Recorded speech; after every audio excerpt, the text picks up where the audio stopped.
일단은 시작만 해놓고 자유롭게 얘기할게요. 지혜는 하나님의 백성을 위한 것이다. 8과 라고 해놓고 지혜에 대한 일반 얘기를 해야겠네요. 근데 사실 잠언 얘기도 그런 얘기예요. 이 책에서 말하는 게 시편은 하나님에 대한 얘기를 좀 담는다면 잠언은 사람끼리 어떻게 해야 되나.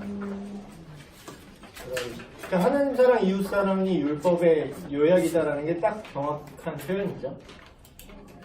그래서 어저께 전도사님들이랑 오늘 설교할 거를 막 이제 얘기를 하면서 여러분 한번 퀴즈 한번 내볼게요. 여러분 한번 생각해보세요. 유치부 애들한테 지혜를 설명하려면 뭐라고 얘기해야 될까요? 지혜. 유치부 수준.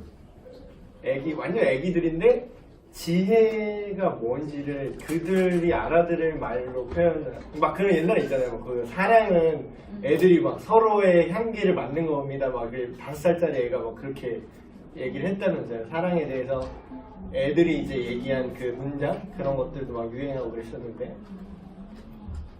그런 것처럼 지혜라는 개념을 우리 아들한테 한번 물어봤더니 우리 딸은 뭐 아예 안 하고 그냥 자기 할 거 하고 놀고 있고 우리 아들한테 물어봤더니 똑똑한데 좀 더 똑똑한 거 이렇게 얘기하더라고요. 그래서 뭐 자기가 나름 생각하는 지혜 그렇게 얘기했는데 여러분은 어떻게 혹시 얘기하실 것 같아요? 지혜.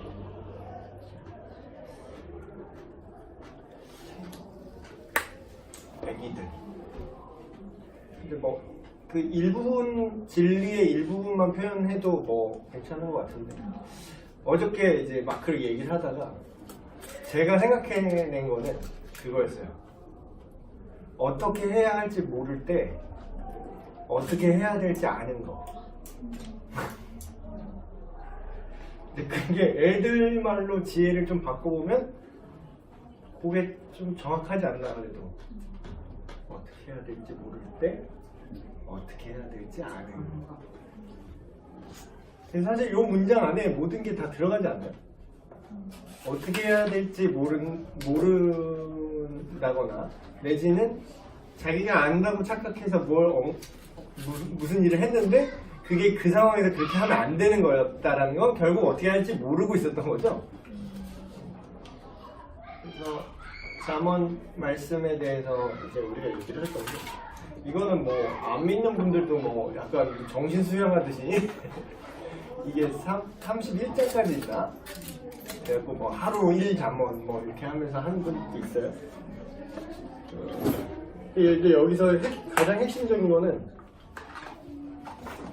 이 책의 내용 중에서 나온 것 중에 핵심적인 게 뭐가 있냐면요. 그러니까 세속적인 세계관에서 말하는 지혜랑 성경 안에서 말하는 지혜의 차이점이 있어요. 그 공통점도 있고 둘 다 뭔가 빠릿빠릿하고 뭔가 똑똑하다 뭐 그런 측면에서는 이제 공통점이라고 하는데 가장 큰 차이점은요.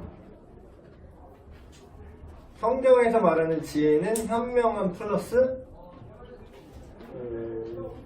일반적인 표현으로 말하면 도덕성을 포함하고 있다는 거예요. 도덕성. 그러니까 세속적 지혜는 도덕성이 포함되지 않습니다. 그냥 수완이죠, 수완. 안 걸려도 이득되면 하는 거예요. 그러니까 교활함과 지혜는 다른 거죠. 교활함.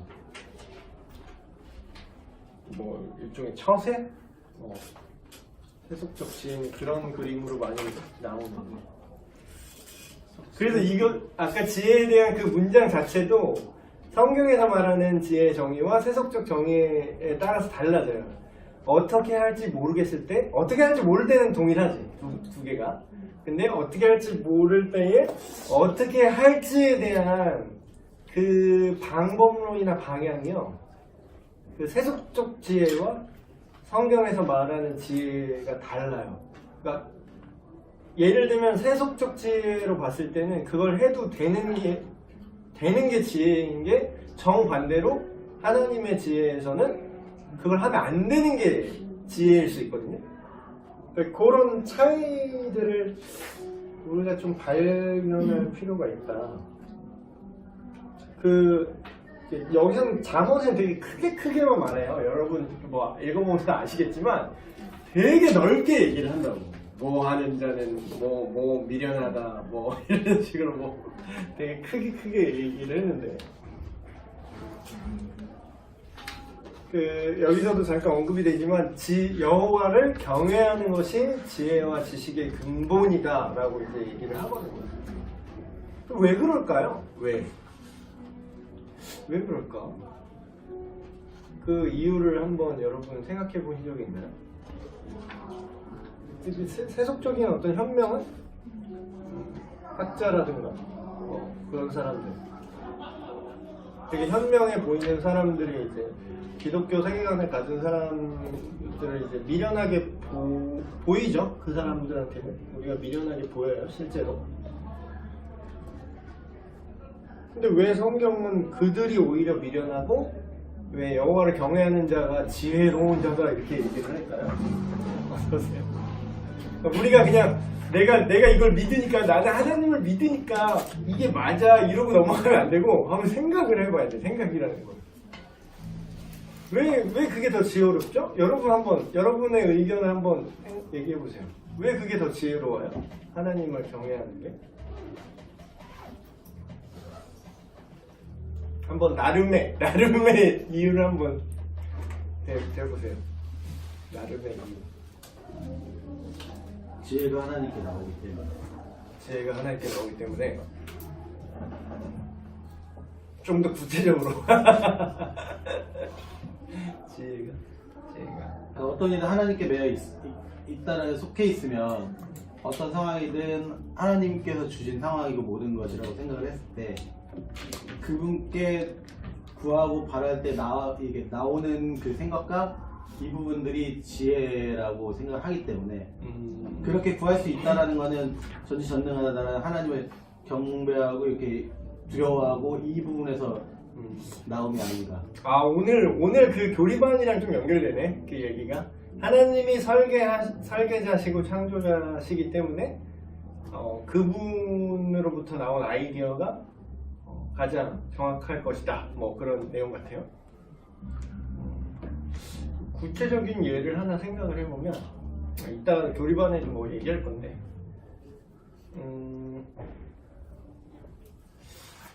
이거를 지금 얘기하면 너무 스포일러인가? 경외의 소익심을 먼저 알고. 경외. 그러니까 경외. 그걸 좀 얘기를 그 해야겠다. 안에서 이제 왜 그러한 게 근본인지. 그렇지. 경외란 말도 현대에서 잘 안 쓰는 말이죠. 그러니까 존경, 요새 말은 리스펙트예요, 리스펙트. 공경하면서 뭐 두려워한다 이런 뜻인데. 예. 그러니까 공경하고 두려움의 감정이 있는데 그 두려움이 이제 그 fear, 그 공포가 아니라 맞아, 공포가 아니라. 뭐라고 설명해? 그러니까 현대의 이 감정이 되게 많이 왜곡돼서 이거를 영어로 하면 라고 하는데 AW인가? 그 뭐지? 마커스 워십 그 앨범 어떤 앨범 제목 중에 하나가 그 뭐지? 무슨 인사이더인가? 아무튼 그 타이틀이 그 어가 들어간 게 있어요. 근데 그게 이제 그러니까 awesome 할 때 우리 많이 쓰는 거 awesome. 그거다 awesome 많이 쓰는 표현. awesome 할 때 앞에 그 어가 AWE 썸이에요. 그러니까 이게 대단하다 이제 우리는 awesome 하면은 대단해 이렇게 보통 받았는데 그게 이제 놀라울 정도로 존경스러울 정도로 좋은 그러니까 뭔가 높은 차원의 설명하기 되게 길어. 뭐 약간 유행과 같다가 그러면 누구 앞에서 내가 작아지는 느낌의 그런 비교해도 될까요? 그런 것도 있어요. 위대하고 존경스러운 사람 앞에서 내가 너무 그 두려움이 공포랑 달라요. 존경을 기반한 공포예요. 공포라기보다는 두려움, 경외. 근데 이 감정이 원래는 이 감정이 인간 중에서는 보통 원래 설계대로 하면은 누구한테 이 감정이 있어야 되냐면 부모님한테 있는 감정이에요. 그러니까 자식이 부모를 대할 때 느껴야 되는 감정이 이 경외입니다. 원래는요. 너무 그런 거를 못 느끼는 세태라서. 그러니까 옛날에 가부장제에는 비슷하게나마 흉내는 냈어. 근데 이제 그것도 경외라기보다는 권위에 대한 두려움이 컸지. 그러니까 이게 하나님이 설계한 그 경외라는 감정이 많이 왜곡됐어요. 옛날에는 그게 경외가 돼야 되는데 사랑으로 다스리는 부모님 앞에 높은 차원의 존경, 엄위하다고 해야 되나?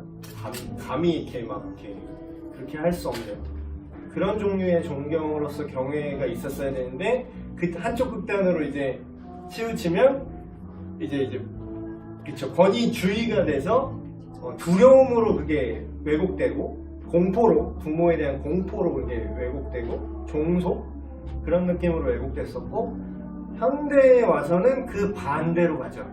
네, 그 반대 극단인 두려움이 없지. 그래서 친밀함과 이 경외가 같이 갈 수가 있어요. 근데 이제 현대에 와서는 친구 같은 아빠가 돼야지. 근데 진짜 막 정말 친구야 그냥. 너랑 나랑 친구야. 그러니까 그 그러니까 친하게 지내는 것과 경외를 잘 생각을 해야 돼요. 그런 감정이 경외인데 뭔 얘기가 경외가 나오죠? 지혜.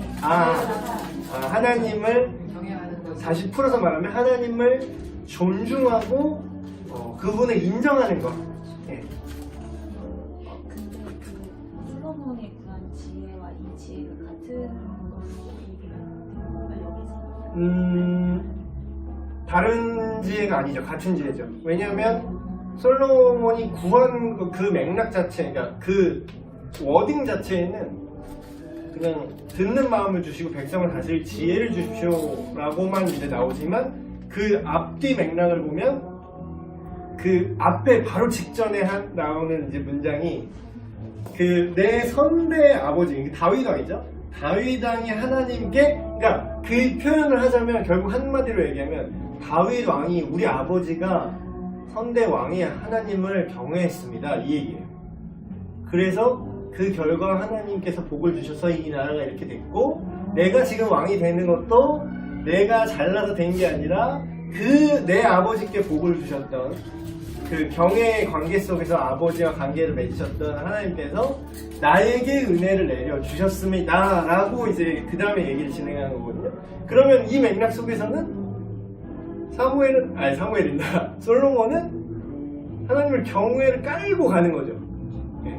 그리고 일천번제가 일단 그 경외에 포함이 되는 거고, 그런 얘기예요. 그 예배 신학에서 잘 이제 모르시는 부분들 중에서 예배 신학에 그런 말이 있어요. 예배는 거룩한 낭비다. 이게 두 가지가 성립이 안 될 것 같죠. 근데 이게 또 말이 되는 게, 아니 그 오만소 그러니까 이게 신약 시대에 보면 그거랑 똑같아요. 예수님이 이제 잡히시기 전날 밤에 있는데 그 여인이 와서 자기 순전한 나들, 그게 자기 시집갈 미천이죠. 그게 지금 가치로 하면은 그쵸, 한 몇천만 원 어치래요. 몇천만 원 어치를 깨뜨려서 그 향유로 예수님의 발을 씻고, 엄청난 낭비죠. 실제로 유다가 뭐라 그래요? 이걸 왜 이렇게 낭비를 하냐? 이걸로 가난한 자를 도왔으면 더 좋을 뻔했다 그러죠. 근데 예수님 뭐라 그래요? 내 복음이 전파되는 곳마다 이 여자의 말이 전해질 것이다. 거룩한 낭비예요, 거룩한 낭비. 그래서 예배를 거룩한 낭비라고 그러는데, 우리가 볼 때는 이제 낭비처럼 볼 수 있는데, 그러니까 하나님을 경외한다는 무게를 모르는 사람이 볼 때는 낭비처럼 보일 수 있을 정도로 그 하나님 경외하는 무게감이 있다라는 거죠. 솔로몬도 소 1000마리가 얼마야? 소 1000마리면 그걸 그냥 다 죽여서 어떤 사람 막 그렇게 왕이시여 그냥 한 마리씩 이거를 잡으면은 우리가 뭐 몇 년 동안 잡을 제사 양입니다. 이거를 하루에 잡다뇨. 몇 년치 제사할 속죄 제사할 소인데 근데 그냥 1000마리 그냥 딱 잡아버리잖아요. 그러니까 지난 시간도 얘기했지만 이게 하나님께 많이 바쳐서 하나님이 복을 줬다? 그럼 이제 잘못 이해한 거죠. 기브 앤 테이크 마인드로 우리가 성경을 읽는 거고 하나님은 뭐 1000마리를 잡든 뭐 1000억 마리를 잡든 아니 지구상의 소를 다 잡아도 하나님한테 뭐 잡았냐? 뭐 그런 수준이니까. 근데 이제 그게 우리가 하나님을 경외한다라는 걸 우리 마음속으로 마음에 있는 걸 이제 표현했다는 점에서 그게 경외라고 볼 수 있죠. 경외에서 좀 많이 돌아왔는데 아까 그 질문했던 게 그거였어요. 왜 하나님을 경외하는 게 왜 세속의 지혜보다 그게 더 지혜로운 건지.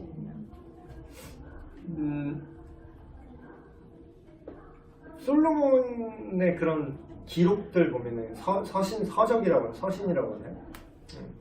저술. 솔로몬의 저술을 보면은 잠언과 전도서를 보면 특히 전도서를 한번 보세요. 그러면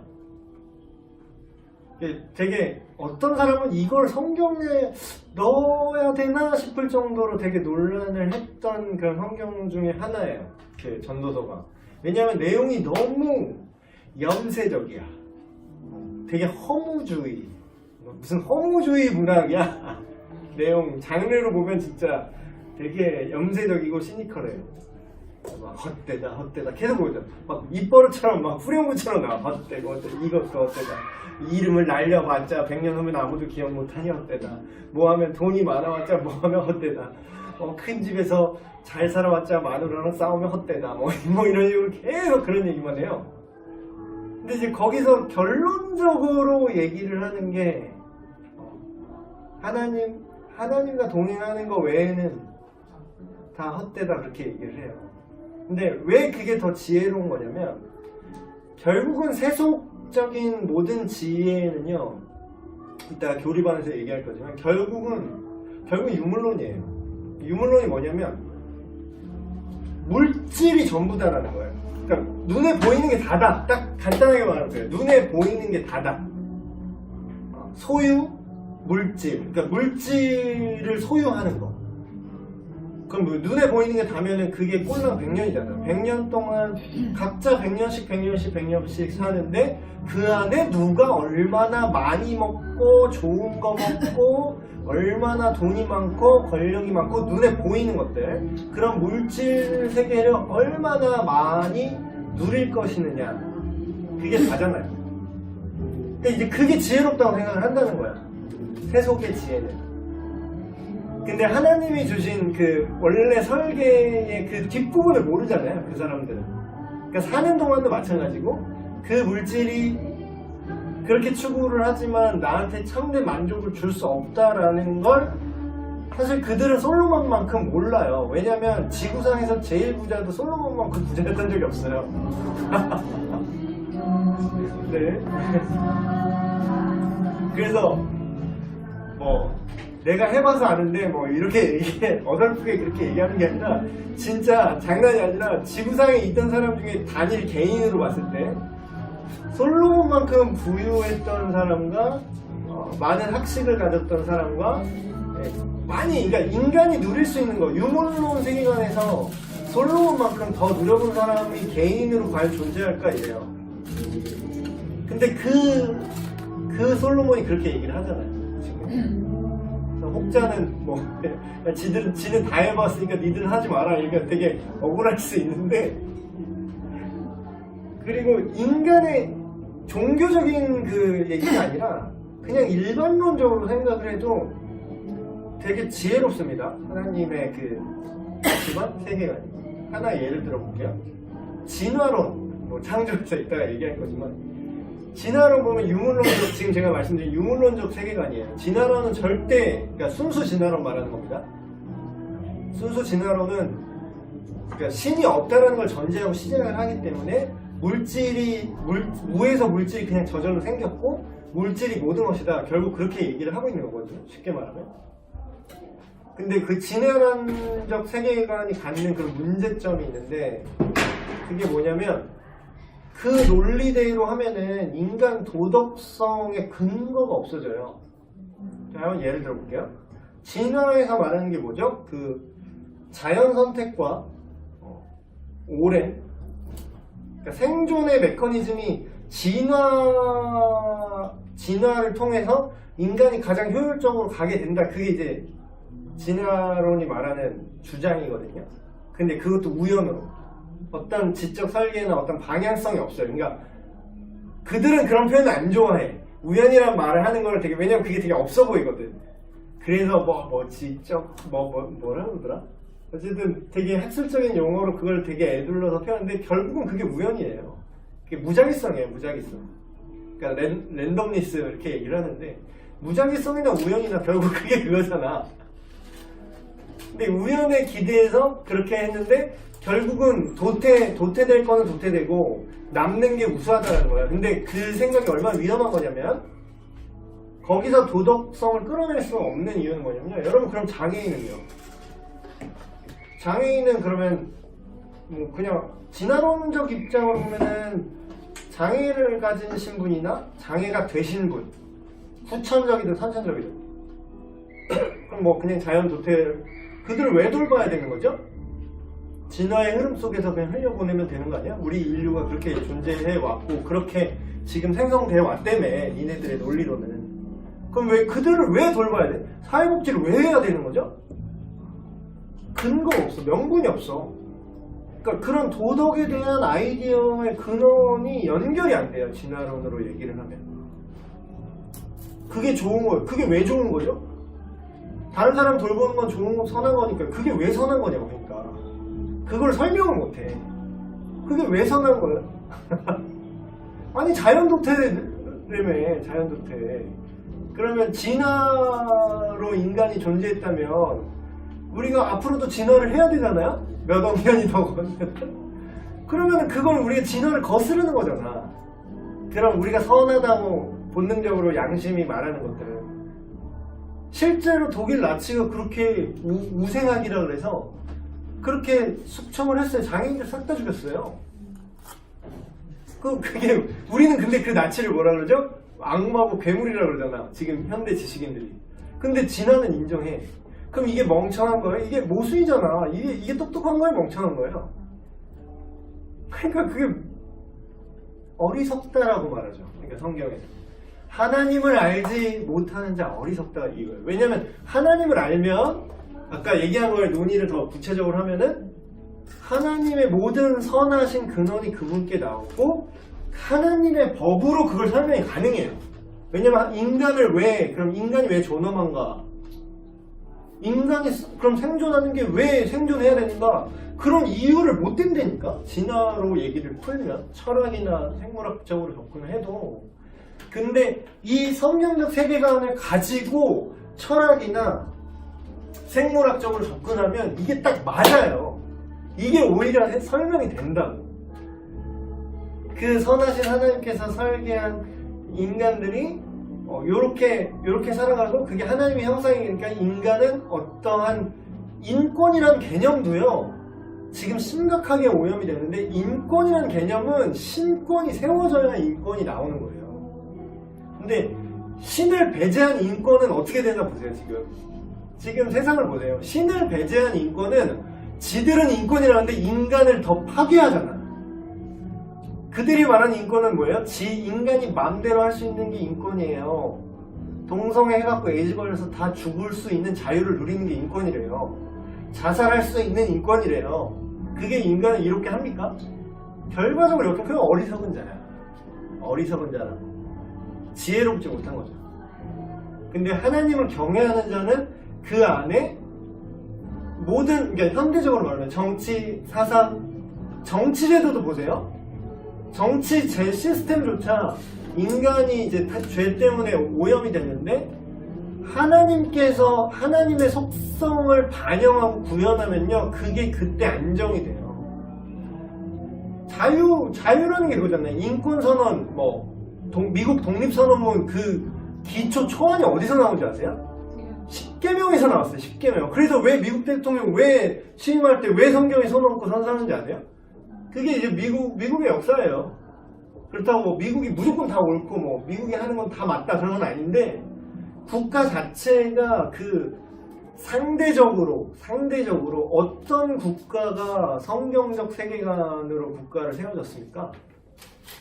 우리나라도 근데 되게 복받은 게, 자유대한민국은 그 미국의 영향을 받아서, 그러니까 우리나라 자유민주주의 그 헌법 초안은 이승만 대통령 되게 사람들이 되게 욕하고 그러는데, 물론 공과 가가 있겠지만, 우리나라 심지어는 요새 BY 그 친구도 새로운 3.1절 노래 냈는데, 민족 대표, 그러니까 자유대한민국이 건국되는데 지대한 공헌을 한 민족 대표 33인 중에 16명인가 17명이 크리스찬입니다. 그럼 그들 생각에 인간이 누리는 자유의 권한이 어디서 왔냐고. 하나님으로부터 왔어요. 근데 사람들이 인정을 안 해. 그러니까 세속 사람들은 이걸 인정해. 종교 빼고 얘기하자 그래. 그러니까 종교를 분리해요. 종교라는 어떤 카테고리를 새로 만들어서 니들은 여기서 놀아라 하고 이거를 배제하고 세속적으로 여기는 하나님 통치 없어 이렇게 하고 싶은 거지, 자기들이. 그러니까 태초에 아담과 하와가 범했던 죄가 그대로 계속 리플레이 되는 거예요. 그게 뭐예요? 아니, 하나님 좀 빠져 계시고 여기는 내 인생은 내가 할 테니 여기 알아서 하세요, 이거잖아. 그러니까 종교의 영역으로 이걸 또 구분 짓는 거죠. 근데 이 편견을 우리가 깨고 정말로 하나님을 경외하는 그 세계관으로 이 시대, 세계, 정치, 사회, 문화, 작게는 인간관계, 가정생활, 부부생활, 연애, 이런 거, 결혼, 이런 거를 한번 그 프레임으로 제대로 보여요. 그러면 그때 지혜가 우리 안에 들어와요. 하나님의 지혜가 거기서 발현이 된다니까요. 근데 우리가 지혜롭게 하나님, 예수님 얘기 안 해도 돼. 그들이 거부감 느낄 것 같으면 그 얘기 안 하고 그냥 하나님이 가르쳐준 세계관으로 투표를 해보세요. 하나님이 가르쳐준 세계관으로 어떤 정책을 지지하거나 반대해보세요. 그러면 세상이 제자리를 찾아요. 왜냐면 그건 일반 은총이거든. 하나님이 니들 나 안 믿으면 그냥 다 내가 전염병 보낼 거야, 이런 하나님 아니에요. 악인과 선인에게 동일하게 은혜를 베풀고요. 심지어는 하나님의 그 가치관대로 행동을 하면 안 믿는 자도 이 세상을 사는 동안, 그러니까 누가 그런 얘기 하더라고. 저들이 기독교를 되게 핍박을 하는데 되게 아이러니한 걸, 우리가 살면은 우리를 핍박하는 니들도 같이 살아. 그러니까 동성애 옹호하고 그렇게 난리치는 애들 있잖아요. 근데 우리가 걔네들이랑 걔네 미워서 싸우자는 게 아니라, 만약에 그런 법안이 발의가 안 되고 막히잖아요? 그럼 니들도 살아. 우리 때문에 니들도 같이 산다고. 왜냐면 니들이 하고 싶은 대로 하면 니들이 더 빨리 죽어. 그래서 그렇기 때문에, 그리고 또 이거는 또 현생만 얘기해도 이 정도인데, 내세까지 얘기하면 그들은 죽은 다음에 뭐가 있는지를 몰라요. 그러니까 지혜롭지 못한 거지. 이 땅에 100년이 전부라고 생각하고 미친듯이 살아가잖아. 근데 영원한 생명과 영원한 형벌이 있다는 걸 하나님 경외하는 자는 알고 있죠. 그러니까 더 지혜로울 수밖에 없는 거예요. 지혜가 어느 한정돼서 그런 구원받는 너무 좁은 의미의 복음? 그래서 예수 믿고 천국 가는 걸 알고 너는 모른다, 이 정도로 단편적인 것뿐만 아니라 그냥 일반 세속적인 삶을, 세속적인 삶이 아니라 그냥 모든 삶이죠. 제가 농담으로 그런 얘기하는데 크리스찬 전용 물 팔아요 따로? 크리스찬 전용 놀이공원 가세요? 크리스찬 전용 영화관 있나? 물론 이제 기독교 영화 상을 만든 데는 있을 수 있지만 크리스찬 전용 칸 있어요? 지하철에? 그냥 우리 그냥 인생 사는 거야 다. 근데 그 안에서 하나님의 지혜를 갖고 살아가는 자냐, 아니면 하나님을 인정하지 않고 말로는 하나님 믿는다고 교회를 다니지만 사실상의 유물론자처럼 살 것이냐, 그건 이제 전혀 다른 문제죠. 그래서 뭐 그런 어리석음과 지혜에 대한 내용. 그래서 뭐 여기 보면은 잠언 내용 보면요, 저는 초반에 사실 성경 막 이제 예수님 막 제대로 믿고 성경을 막 이렇게 읽을 때 잠언 보면서 약간 잠언을 약간 무시하는 게 있었어요. 초반에 막 이게 복음 열정 뜨거울 때는 이거 너무 하나님과 얘기가 아니라 그냥 무슨 그냥 속된 말로 자기개발서 같아. 그래서 이게 물론 좋은 내용이긴 한데 이게 막 복음서라든가 막 그런 어디 가도 많이 들을 수 있는. 네. 이건 뭐 유대인들도 다 아는 얘기고 이게 막 좋은 건가? 약간 그런 생각이 있었어요. 근데 인생은 길이거든요. 그리스도인으로 살아가는 게 여기 보면 이런 식이에요. 뭐 은행 장부뿐 아니라 덕성도 길러라. 자신의 가치가 소유에 달려있다고 생각하지 말아라. 자기 한계를 인정해라. 그러니까 그냥 자기개발서 같아요. 어떻게 보면 겸손해라. 너 자신을 보호해라. 자녀에게 지혜를 가르쳐라. 빚지지 말고 지혜롭게 관리해라. 의롭게 살아라. 안대해라. 까다로운 사람을 대할 때 두려워하지 말라. 근데 이렇게 얘기하면 그런데 사실 이게 다시 한번 생각하면은 10계명을 실천적으로 적용한 게 이거예요. 10계명을 풀어낸 거야. 사실상. 그러니까 5에서 10계명을 다 풀어낸 게 이거예요. 잠언이. 인간끼리 어떻게 해야 될지. 그래서 지금 막 카네기 인간관계론 그 책이 지금 몇십 년째 베스트셀러거든요. 근데 그 내용이 이미 잠언에 다 있어. 카네기 막 되게 막 시대를 앞서간 막 현자다 막 일반 세속점에서 그렇게 얘기하거든요.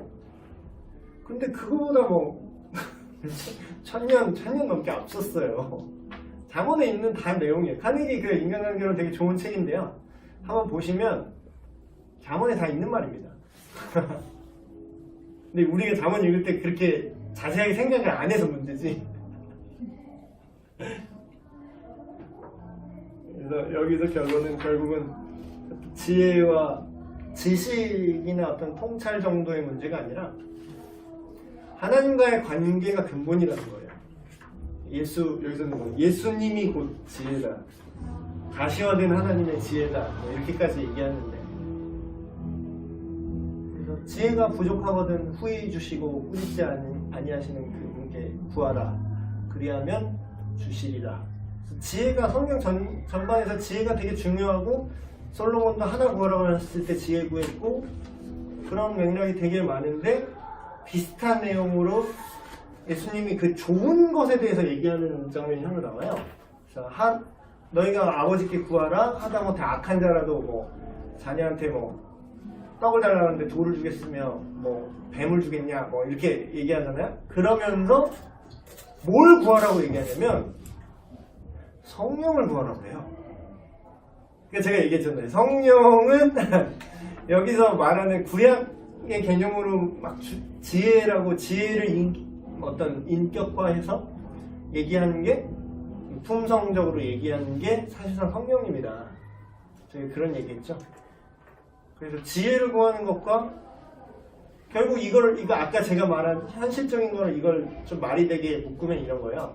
성령을 구하라는 거는 신비주의 쪽에서 말하는 성령 받아라, 불 받으면 알아서 만사 형통입니다. 이런 차원으로 이제 그것도 뭐 틀린 말은 아닌데 너무 띄엄띄엄한 말이긴 하지. 그런 좀 부족한 설명으로 얘기할 게 아니라 디테일하게 보면은 성령을 받았다는 거예요. 내가 예수 그리스도를 믿고 거듭난 생명이라는 거잖아요. 그럼 성령의 다스리심을 받는다라는 건데 그 지체가 그 인생이 그런다는 건 결국 뭐예요? 세계관이야. 가치관의 변화, 세계관의 변화를 통한 가치관의 변화예요. 그러면 성령님이 우리 안에 거하신다는 건 내가 예수님처럼 생각하고 예수님처럼 바라보고 예수님처럼 판단한다는 거예요. 낙태는 왜 안 되는 거고 뭐 그런 실질적인 이슈들 있잖아요. 그런 부분들 제가 막 지혜 또 전도사님이 또 그런 걸 질문을 했어요. 어떻게 얘기하는데 지혜가 그러면 옳고 그름을 딱 따지는 겁니까? 이렇게 어떤 분이 질문을 했어요. 근데 보세요. 이것도 한 번 더 꺾어야 되는데 지혜가 단순히 옳고 그름을 따지는 것 이상이에요. 물론 옳고 그름을 따질 수 있는 것도 지혜의 영역인데 자 보세요. 이게 되게 슬픈 케이스인데 19금 케이스를 한번 제가 예를 들게요. 전쟁이 나면은 인간이 되게 참혹해집니다. 전쟁이 났어요. 그래서 다 개판이 된 거야. 뭐 치안 없어. 뭐 다 없어. 근데 막 예를 들어서 전쟁통에 뭐 한 17된 소녀가 이제 혼자 이제 살아야 되는데 전쟁 고아들이 이렇게 막 있잖아요. 전쟁 고아들이 막 이렇게 있어. 근데 얘가 착해가지고 이 여자애가 애들 전쟁 고아를 이제 걷어먹이기 시작한 거예요. 근데 전쟁통에 그 여자애가 뭔 일을 해. 그래서 먹고 살기가 힘들어서 그 양쪽 전쟁하는 군인들한테 이제 소위 말하는 그런 몸을 팔기 시작을 합니다. 그래서 그 몸을 판 돈으로 그 고아들을 먹여 살렸어요. 그래서 걔들을 다 키워냈어요. 자, 여기서 문제 나갑니다. 옳고 그름, 그러니까 우리가 사는 세상은 그렇게 단순하지 않아요. 되게 단순하게 생각해. 너무 단순하게 생각해. 자, 그러면 거기서 몸을 판 게 잘못입니까? 잘못이 아닙니까? 옳고 그름만 분별하면 잘못이죠. 비윤리적이고 비도덕적이죠. 근데 누가 어떤 그런 말을 비도덕적인 세상에 대한 도덕적 뭐라 그러지? 그러니까 어쩔 수 없는 상황에 대한 걸 표현한 그 문장이 있어요. 근데 그렇다고 해서 그게 옳은 건 아니야. 분명히 그 행동은 옳은 게 아닙니다. 근데 그래서 그 몸판 돈으로 먹고 자란 그 아이들이 커갖고 우리 뭐 엄마라고 불렀겠죠? 우리 엄마 창녀라고 엄마한테 돈 던질 수 있어요? 그러니까 옳고 그름을 판단하는 것도 그 자체도 되게 쉬운 일이 아닐 뿐더러 지혜는요 그것만 가르는 게 또 지혜가 아니에요. 제가 지금 얘기했는데 그러면 어떻게 해야 돼요? 이 상황에서 어떻게 해야 돼요? 애기한테 지혜 설명하는 제가 얘기했죠. 어떻게 할지 모르겠는데 어떻게 해야 될지 아는 거. 그게 지혜예요. 그래서 옳고 그름과 지혜. 또 하나 예를 들어볼게요. 인종을 차별하는 게 나쁩니까? 좋은 겁니까? 인종 차별하는 게 좋은 거예요? 나쁜 거예요? 옳고 그름만 분별하면 인종 차별하면 안 되죠? 그쵸? 근데 또 복잡한 얘기 시작됩니다. 불법 노동자가 불법 이민자, 불법 체류자가 들어와서 사회 경제 구조가 무너지기 시작해요. 그러면 그 사람은 어떻게 해야 되냐? 그럼 그 사람들한테 어떻게 그 사람들을 어떻게 처리하려고 그러면은 인종차별인가? 그러니까 실제로 유럽이 이거에 당했어요. 유럽이. 근데 지금도 그래요. 지금도 심지어는 어떤 일이 있었냐면 그 무슬림 출신 이민자가 또 내가 이런 얘기하면 나보고 또 인종차별주의라고 할 수 있는데 그냥 생각을 해보세요. 무슬림 청년이 유럽에 일을 하러 왔어요. 유럽에 일을 하러 왔는데 거기 무슨 공장이었나봐. 그래서 공장에 이렇게 컨베이어 벨트가 이렇게 계속 나오면서 계속 일을 해야 돼. 그걸 멈추면 안 돼. 근데 일을 막 하는데 무슨 돼지고기 뭐가 나온 거야. 근데 이 이슬람 청년이 그거를 불결하게 부정하게 여겨서 자기 그런 종교적 신념 때문에 그걸 안 하고 멈춘 거야. 그 사람 앞에서 컨베이어 벨트가. 그래서 그 공장에 엄청난 타격을 입었어요.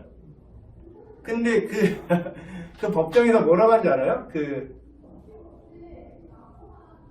그러니까 소송을 했는데 법정에서 그 공장 주한테 그런 판결을 냈어요. 야, 니네 인종차별한 거다. 너 왜 이 무슬림 청년의 그런 자기의 국가적 종교적 정체성을 왜 존중하지 않냐? 그 인종의 특수성을 왜 존중하지 않았냐? 네가 보상해라. 피해는 여기에 있거든. 그러니까 지금 다 메카 지금 저 영국 가면은 다 이렇게 길 막고 길 다 도로 다 막고 이렇게 절하고 있대잖아요, 사람들이.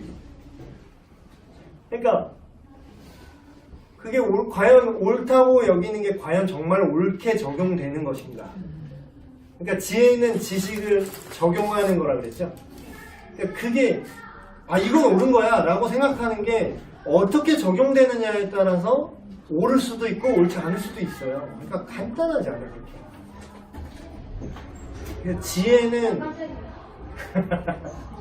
지혜는 정말로 있으면 좋고 없으면 말고가 아니라 그냥 그리스도인의 필수 여건이에요. 그 지혜를 우리가 구체화하는 거. 그래서 성경을 읽고 성경을 해석하고 해석까지만 하는 게 아니라 적용까지 해야 돼요. 지혜는 적용입니다. 나와 하나님과의 관계 속에서 적용해 보시고 나와 다른 사람들 간의 관계에서 적용하시고 더 나아가서는 나와 이 피조 세계 하나님이 지으신 쓰레기를 왜 버리면 안 되냐. 원자력 발전을 하면 안 된다면 왜 안 되는 거고 되면 왜 되는 거냐. 원자력 발전 나쁘잖아. 위험하잖아. 안 좋잖아. 그러면 원전 다 싹 다 그냥 다 이미 다 완공 예정인데 그냥 싹 다 밀어버렸어. 그럼 그게 옳은 거냐고. 그러니까 이게 정말 입바른 소리. 정치적 올바름이 무조건 올바르지 않다는 거예요. 그 반대도 마찬가지고. 그 반대는 아예 대놓고 악이 횡행하는 거고. 지금 전기세 지금 오를 예정이라는데 지금 큰일 났어요, 우리나라. 다 만들어 놓은 원전 지금 세계에서 우리나라 원전 기술력이 최고래요. 몰랐는데. 근데 그거를 우리나라가 위험하다고 폐지하면은 세계에 있는 원전들은 다 폐지해야 된다고 이렇게 얘기를 하시더라고. 그래서 애꿎은 전기세 이제 막 자연 환경에 대한 잘못된 이해로 이렇게 올라간다. 물론 이 의견에 동의하지 않는 분들도 있을 수 있는데 지금 어떤 정치적인 얘기를 하자는 게 아니라 지혜가 필요하다. 그러니까 전문가 말 좀 들어야 돼요. 전문가 말. 그렇습니다. 질문이다. 잠언이 되게 실용적인 책이에요. 실용적인 책. 제가 옛날에 오해했던 거는 그냥 정말 세속 자기개발서 마냥 그냥 실용적이기만 한 책인 줄 알았는데 그 근간이 뭐다? 하나님을 경외함에 있다. 하나님의 지혜. 근거가 다 하나님의 창조와 하나님의 성품에 있다라는 거죠. 네. 기도하고 마치겠습니다. 하나님 아버지 감사합니다. 오늘 하나님의 지혜에 대해서 우리가 삶을 어떻게 살아가야 될지에 관해서 함께 짧은 시간 이야기를 나눴습니다. 우리는 이 세상을 올바르게 볼 수 없고 또한 올바르게 볼 수 없도록 거짓 정보와 거짓말로 우리를 혼란스럽게 하는 많은 세력들이 있습니다. 하나님 그럼에도 불구하고 주님을 닮은 그 진리를 지키고 사모하는 그 심령을 우리에게 주셔서 이 모든 세상, 사회, 문화, 경제 모든 전반에 걸쳐서 주님의 눈으로 그것을 보게 하시고 이 세상의 사상이나 어떤 철학이 아닌 하나님을 경외하는 마음으로 하나님의 가치관으로 이 모든 것을 지혜롭게 분별하고 판단하고 적용하는 우리가 되게 하여 주시옵소서. 우리 주 예수 그리스도의 이름으로 기도합니다. 아멘. 좋습니다.